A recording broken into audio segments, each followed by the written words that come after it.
Hello, I'm Ryan Jenkins, and in this video, we're going to explore how to avoid employee burnout among Generation Z. Did you know 61% of the emerging generations feel more successful, confident, and less burned out after they've spent time learning? Let's explore some of the education challenges facing Generation Z.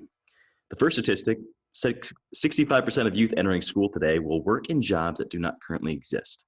Well, that leads Generation Z to ask the following question. And first and foremost, the idea that longer life equals longer career. And the question that Gen Z's faced is, what value does a college degree have in today's high flux times? Secondly, 67% of Generation Z indicate their top concern is being able to afford college. They want to avoid debt at all costs. And the question that Gen Z is asking themselves is, how do I afford education? Are there educational alternatives I should consider in order to avoid debt? And third and lastly, 75% of Gen Z say there are other ways of getting a good education than going to college. Learn to work is shifting to work to learn. No longer do we get an education and then go put that education into use for the rest of our career, because the world is moving so fast now.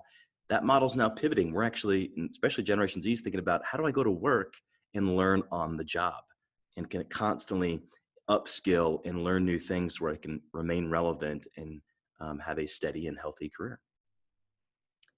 So the question they're asking is, why can't I forgo higher ed and work for a company that offers university-like learning and development? So in many ways, the burden of educating and developing the next generation will fall on the shoulders of employers. For all those data points we just explored, this will likely be the future. So let's explore learning and development and why it's a must for Generation Z. So the top aspects Gen Z looks for in a potential employer are international experience, number 2, pathways to promotion, number 3, professional development, number 4, travel for work, and number 5, gaining skills to enhance career. Now, 3 of the 5 have to do with learning and development. So again, another data point as to why learning and development is so crucial to engaging Gen Z and helping them to avoid burnout. So here's the action item I'd like you to consider, and that's simply create a culture of learning and development.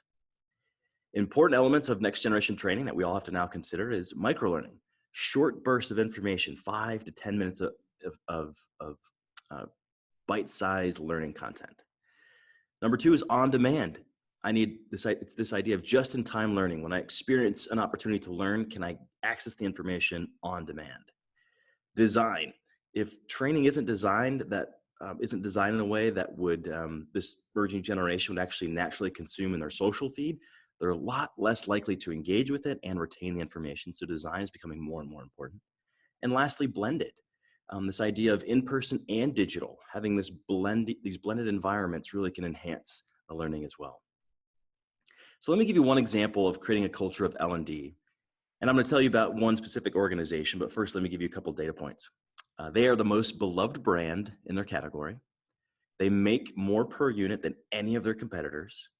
And 70% of their frontline workers are Gen Zs. So this is a perfect example of how we can create a culture of L&D, because it falls right into an organization that has a lot of young workers. So what do you think this brand is? Any guesses? I bet many of you are thinking it. And the brand is actually Chick-fil-A. I recently had a conversation with the former chief marketing officer at Chick-fil-A. His name is David Salyers.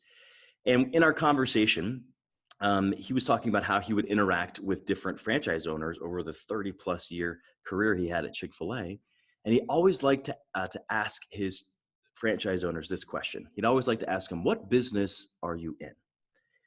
Now, when I ask that to most folks or in a live session, responses I usually get is that, if you ask a franchise owner of Chick-fil-A, what business are they in? They'd say, well, fast food or customer service, something to that degree. And what's really interesting about the culture at Chick-fil-A is fast food restaurant or quick service restaurant never came up once over the 30 years that David Salyers asked franchise owners. In fact, the most common answer was something like this: we are a leadership development academy masquerading as a fast food restaurant.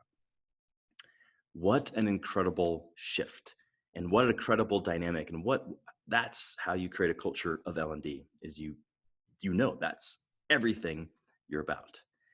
So what do we learn from this? And especially as we look at the retention numbers of Chick-fil-A, it's the development-focused organizations that engage the emerging generations.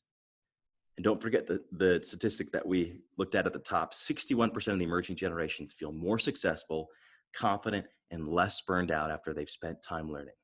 So if you want a more successful, more confident, and less burned out workforce, create a culture of learning and development. I hope that was helpful. Thank you for your time and attention. If you'd like to learn more about my virtual or in-person events, simply email me at ryan@ryan-jenkins.com.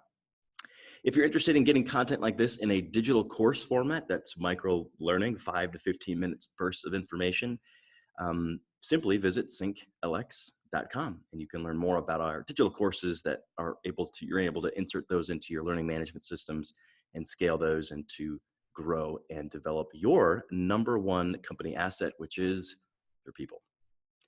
Thanks again. Have a great day.